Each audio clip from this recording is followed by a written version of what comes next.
अजीज दोस्तों, अस्सलाम वालेकुम, नमस्ते, सत श्री अकाल, जय जिनेंद्र, गुड आफ्टरनून। अजीज दोस्तों, भारत में एक चर्चा सदियों से अब चली आ रही है कि ये सबका देश है, ये खाली हिंदुओं का देश नहीं। मुसलमान अपना क्लेम कर रहा है, क्रिश्चियनिटी, तो सबको अपने अपने वो करने होते हैं। लेकिन जो हकीकत है वो ये है कि ये युग युग से हिंदुओं का देश था और ये हिंदुओं का पूरी दुनिया में किबला और काबा है। हिंदुओं के बगैर भारत का कोई तस्वुर नहीं। लेकिन एक सिलसिला चला हुआ है, जब आप 1300-1400 साल का अत्याचार देखते हैं और उसके बारे में बात करते हैं तो आपको कम्युनल, आपको एक्सट्रीमिस्ट, आपको हिंदुत्ववादी, आपको क्या क्या कहा जाता है। सच को यहाँ पे खुलने की इजाज़त नहीं दी जा रही।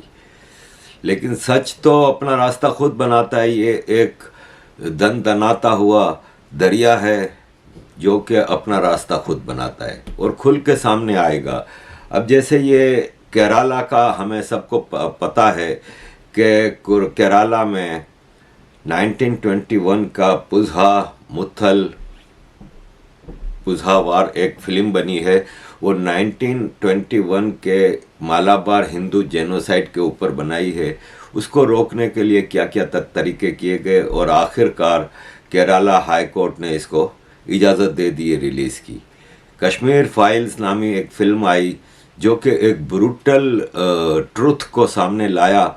लेकिन क्या क्या उसको विवेक अग्निहोत्री जी और उनकी टीम को फेस करना पड़ा और एक सच्चाई को डिनाई करते रहे कंटिन्यूअसली। तो अजीज़ दोस्तों, इस तरह तो सच को आप रोक नहीं सकते। मुझे एक मेरे फॉलोअर हैं, मेरे परिवार का हिस्सा हैं इन भारत में, भारत से बाहर रहते हैं। अभी वो भारत गए थे। उन्होंने मुझे एक ये वाली वीडियो भेजी है और ये मैसेज भेजा है कि आरिफ भाई, मैं इस वक्त कन्याकुमारी में हूँ और मैं आपको इस जगह के बारे में कुछ बताना चाहता हूँ। ये जगह स्वामी विवेकानंद रॉक के किनारे है, ये दरिया समंदर के किनारे, और ये पूरी अब क्रिश्चियनिटी की तरफ जा रही है। यहाँ पे ज़्यादातर फिशरमैन रहते हैं, मछेरे रहते हैं और इनकी इनकम बहुत कम है। 1 किलोमीटर के अंदर अंदर मुझे 5 चर्च मिले और ये यहाँ पे बाइबल के तराने और बाइबल के गीत यहाँ पे बजाते रहते हैं। मैं यहाँ पे 7 साल बाद आया हूँ। जब मैं यहाँ से गया था तो यहाँ पे क्रिश्चियनिटी बिल्कुल भी नहीं थी। आज यहाँ पे क्रिश्चियनिटी इतनी ज़्यादा फैल गई है। तो अजीज़ दोस्तों, ये भारत में कंटिन्यूस वो हो रहा है और इसको रोकने की बात की जाए तो आपको कम्युनल कहा जाता है, आपको फैशिस्ट कहा जाता है, आपको पता नहीं क्या क्या कहा जाता है। पूरा मीडिया लेफ़्ट की तरफ इंक्लाइंड है। Left, liberal, secular, Christians, missions, Muslims, communal leaders हों या तबलीगी जमातें हों, मस्जिद मदारिस हों, ये सब मिल के आप पे अटैक कर रहे हैं और आप अभी तक यूनाइटेड नहीं हुए।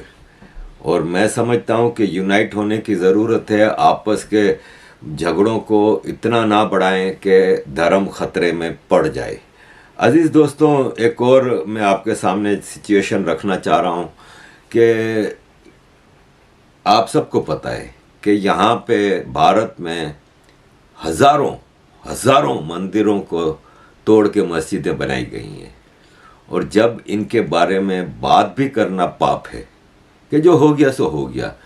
प्लेसेस ऑफ वर्शिप एक्ट ला के कांग्रेस ने खड़ा कर दिया, जिस पे अब बात करना भी पाप है।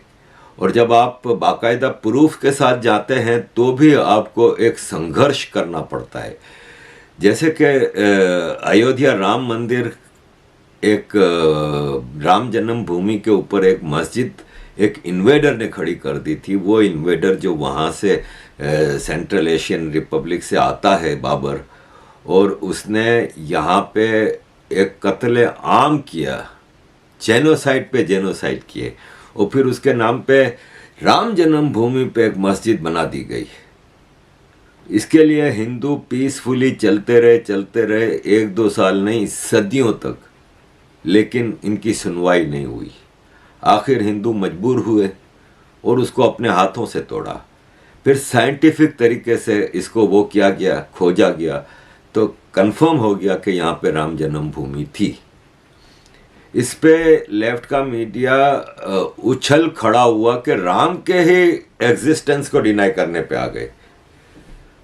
तो अजीज दोस्तों, एक बोल्ड लीडरशिप थी कंट्री में जिसने ये स्टेप उठाया, वरना 93 में जब ये हुआ था, इसके बाद से सबसे ज़्यादा पीरियड यहाँ पे कांग्रेस की सरकार रही। कांग्रेस ने इस पे आगे बढ़ के कुछ स्टेप नहीं लिए। आप अगर इस कंट्री की 85% पॉपुलेशन की एस्पायरेशंस पे काम नहीं करेंगे तो फिर आपको इस मुल्क में रहने तक का अधिकार नहीं है, पॉलिटिक्स करना तो दूर की बात। अजीज दोस्तों, उसके बावजूद उस पूरे संघर्ष में क्या हुआ ये आपको सिद्धांशु त्रिवेदी जी बताएंगे डिटेल में कि बाबरी मस्जिद की क्या कहानी थी और उसके पीछे राम जन्मभूमि को बाहर निकालने के लिए कितना बड़ा संघर्ष करना पड़ा। देखिए अजीज दोस्तों, thank you very much for all your support, keep supporting. जय हिंद। छोटी सी बात बताता हूं, बहुत सी बातें कही अपने आप फिनिश हो जाती हैं। इन्होंने कहा आर्य बाहर से आए और 1200 बीसी के आसपास आए। अब मजे की बात क्या था कि इनको पता ही नहीं था कि टेक्नोलॉजी कहां कहां पे मात दे देगी। जब लेट 80s में और अर्ली 90s में सैटेलाइट आ गए और सोनोग्राफिक पिक्चर दिखने लगी, तो वह सरस्वती नदी जिसका ऋग्वेद में सबसे प्रबलता के साथ वर्णन है, उसका ट्रैक दिख गया। अब जियोलॉजिकली यह प्रूव हो गया कि सरस्वती नदी लगभग 4500 से 5000 साल पहले सूख गई थी। इसका मतलब वो लगभग 3000 बीसी में सूख गई थी, जो हमारी कालगणना से मैच खाता है। महाभारत का काल 5100 वर्ष पूर्व है और उसमें सरस्वती नदी के क्षीण होने का जिक्र है। तो आप ये बताइए, अगर वो 1000 या 1200 बीसी में आए तो जो नदी 2000 साल पहले लुप्त हो गई थी, हरहराती हुई सरस्वती नदी का वर्णन कर रहे हैं वो। ये अपने आप में बात कॉन्ट्रडिक्ट हो गई। और टेक्नोलॉजी आगे कैसे मारती चली जा रही है, आप ये देखिए। जब राम जन्मभूमि का विषय शुरू हुआ तो उन्होंने कहा जी ये तो सादी जमीन पे बनी थी। अब उन्हें क्या पता था कुछ साल में सोनोग्राफिक पिक्चर की टेक्नोलॉजी आ जाएगी। अब सोनोग्राफिक पिक्चर की टेक्नोलॉजी आ गई तो नीचे स्ट्रक्चर दिखने लगा। तो 2003 में जब अटल जी की सरकार थी तो हाई कोर्ट में रखा गया कि साहब सोनोग्राफिक पिक्चर में दिख रहा है, तो कहा गया, तब उन्होंने कहा हां दिख रहा है, तो ईदगाह पे बनाया गया था। फिर उसके बाद जब खुदाई हुई और उसमें खंभे निकलने लगे, उन्होंने कहा नहीं ये तो जी जैन मंदिर था। फिर जब उसके अंदर विष्णु वाराह सब कुछ निकलने लगा, तो इवन जब इलाहाबाद हाई कोर्ट की लखनऊ बेंच में इसकी सुनवाई चल रही थी तो उन्होंने कहा कि भाई आपका स्टैंड क्या है, आपका स्टैंड लगातार क्यों बदल रहा है कि पहले प्लेन जमीन पे था, फिर स्ट्रक्चर दिखा तो ईदगाह था, जब उसमें कुछ भी ईद जैसा नहीं दिखा, मतलब मुस्लिम स्ट्रक्चर नहीं दिखा तो जैन मंदिर था। आप बार बार स्टैंड क्यों चेंज कर रहे हैं। और आप ये समझिए कि जिन इतिहासकारों को सबसे बड़ा इतिहास का विशेषज्ञ माना गया, देखिए यहां तो आपका सिस्टम पे कब्जा था, प्रसार माध्यमों पर जो चाहिए वो कहलवा लीजिए, पर जब आप कोर्ट में जाते हैं तो कोर्ट ने यह कहा दोनों पक्षों से कि आप अपने अपने पक्ष के इतिहासकार भी ला सकते हैं। तो राम जन्मभूमि के पक्ष से जो इतिहासकार लोग गए वो थे, उसमें देवेंद्र स्वरूप जी थे, बहुत से लोग पुराने जानते होंगे, डॉक्टर हर्ष नारायण थे, ग्रोवर साहब थे, एसपी गुप्ता थे। इसमें दो लोगों से तो मैं खुद मिला हूं बचपन में। उधर से कौन थे, इसमें दिमाग लगाने की जरूरत नहीं है, वही डीएन झा, आरएस शर्मा, रोमिला थापर, सूरज भान वगैरह वगैरह। अब मजे की बात कि उनकी तरफ से, यानी तथाकथित बाबरी मस्जिद के केस की तरफ से इतिहासकार थे, वो स्वयं नहीं आते थे, अपने रिप्रेजेंटेटिव भेजते थे। तो कोर्ट ने कहा कि ठीक है, आप पहले यह बताइए कि इस विषय पर आपकी जानकारी क्या है, आप ऐतिहासिक विशेषज्ञ के रूप में आए हैं, तो आपका एंशिएंट इंडिया विषय है क्या। उन्होंने कहा जी एंशिएंट इंडिया विषय नहीं है।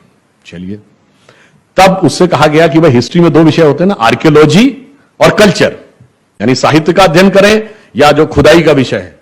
तो उन्होंने बाकायदा लिखित में दिया कि आर्कियोलॉजी हमारा विषय नहीं है, यानी खुदाई संबंधी चीजों के बारे में हम नहीं बता सकते, क्योंकि जो कुछ निकल रहा था खुदाई से निकल रहा था। अब अगर आप वो नहीं है तो आप जो साहित्यिक प्रमाण है उस पर बात करेंगे। अब जितने भी शिलालेख निकल रहे थे या जो लिटरेरी एविडेंस अवेलेबल थे वो दो ही भाषाओं में अवेलेबल थे, संस्कृत और फारसी। तो उनसे पूछा गया कि आपने, तो उन्होंने बाकायदा लिख के दिया कि हमें फारसी तो नहीं आती, संस्कृत भी नहीं आती। अब आप सोचिए कि जब न लिखाई जानते थे, न खुदाई जानते थे, और दावा यह कि सारी खुदाई जानते थे, वो लोग पूरे मीडिया को कैप्चर किए हुए थे और राम जन्मभूमि एक ऐसा बोगस चीज है वगैरह वगैरह। और प्रसार माध्यमों के दौर की इंतहा तो सोचिए, जब खंभा निकला तो कहते हैं खंभा तो लाके रख दिया गया होगा लखनऊ के म्यूजियम से, और जब वहां दर्जनों खंभे निकल आए उसके बावजूद भी बेशर्मी के साथ इस पॉइंट पे अटके हुए थे। अरे इतने खंभे कौन लाके कहां से लाके रख सकता है, जबकि एक एक चीज की वीडियोग्राफी हुई है। यह सिर्फ इसलिए बताया, आज हमारे पास एक अवसर है कि प्रसार माध्यमों ने जो वातावरण बनाया है वो टेक्नोलॉजी से मात खा रहे हैं। आज जिसको भी आप कुछ भी कह लीजिए, व्हाट्सएप यूनिवर्सिटी, मैं नहीं कहता व्हाट्सएप पे हर चीज सही है, मगर आज हर आदमी के हाथ में वो चीज आ गई है कि अगर वो चाहे तो वो वेरीफाई तुरंत कर सकता है, और उसमें से 75% चीजें लॉजिक के द्वारा क्रॉस चेक करके वेरीफाई की जा सकती हैं। अब यहीं पर तो उनका सारा मामला फंस गया। और ये जो प्रभाव था वो सिर्फ प्रिंट मीडिया और इलेक्ट्रॉनिक मीडिया पे नहीं था। और आप देखिए उसमें कैसे वो अपने प्रभाव बना के रखते हैं। मैं एक उदाहरण बताना चाहता हूं, अभी 2 साल पहले की बात है कि एक अमेरिकी पत्रकार आए, वहां के एस्टेब्लिशमेंट का नाम नहीं लूंगा, वो बाई चांस आए थे कि किसी आरएसएस के बारे में बात करने, और वो टकरा गए हमसे, तो थोड़ा सा हमसे प्रभावित हो गए। तो उन्होंने कहा इफ यू डोंट माइंड, क्या आप हमारे साथ बैठ के थोड़ा सा बता सकते हैं? तो मैंने उनको संघ के बारे में बताया। मैंने कहा जी, वनवासी क्षेत्रों में सबसे बड़ा काम करने वाला संगठन वनवासी कल्याण आश्रम संघ का है, सबसे ज्यादा विद्यालय चलते हैं विद्या भारती, किसी दुनिया में संस्थान के नहीं है, वो मैंने बताया। मैंने सेवा भारती के बारे में बताया। मैंने कहा सबसे बड़ा विद्यार्थियों का संगठन एबीवीपी है, फिर चाहे विश्व हिंदू परिषद सबसे बड़ा धार्मिक संगठन है। हमने कहा राजनीति रूप में आप भाजपा कहते हो, सब कुछ मैंने बहुत बताया। तो वो इंप्रेस्ड हुआ। अब देखिए क्या होता है, वहां से फोन भी आया मेरे पास क्रॉस चेक करने के लिए कि आपने ये बोला है। मैंने कहा हाँ जी बोला। जो मैंने बोला वो तो उसने लिखा, फिर इंटरप्रिटेशन क्या किया कि it seems that RSS has become a state with in state in India. अब बताइए सारे सेवा कार्य को कैसे नकारात्मक रूप से उसने चित्रित कर दिया। यह है प्रसार माध्यमों पर कब्जा होने का प्रभाव। और वो सिर्फ कब्जा इतना ही नहीं था। अगर आप देखें, मैं उदाहरण देना चाहता हूं, 1998 की एक घटना थी, आपको याद हो, डांग में, गुजरात में इतना हल्ला मचाया गया कि मिशनरी के स्कूलों पे हमला हो गया। जबकि वो घटना नवंबर 1998 की है, इसलिए मैं डेट के साथ बता रहा हूं। Not even a single died, not even a single hospitalised, and not even a single पक्का स्ट्रक्चर डैमेज्ड। कुछ टीन शेड डैमेज हुए थे, मगर इसके बावजूद इतना हो हल्ला हुआ कि क्रिश्चियन मिशनरीज पे अटैक, क्रिश्चियन मिशनरीज पे अटैक, कि पोप का बयान आ गया। मगर उसी नवंबर 1998 में मलेशिया में 1 दर्जन चर्च आग लगा के जला दिए गए, पोप का बयान नहीं आया। और यहां मैं फिर कह रहा हूं, not even a single died, not even a single hospitalised, and not even a single पक्का स्ट्रक्चर डैमेज, फिर भी आ गया। यह था प्रसार।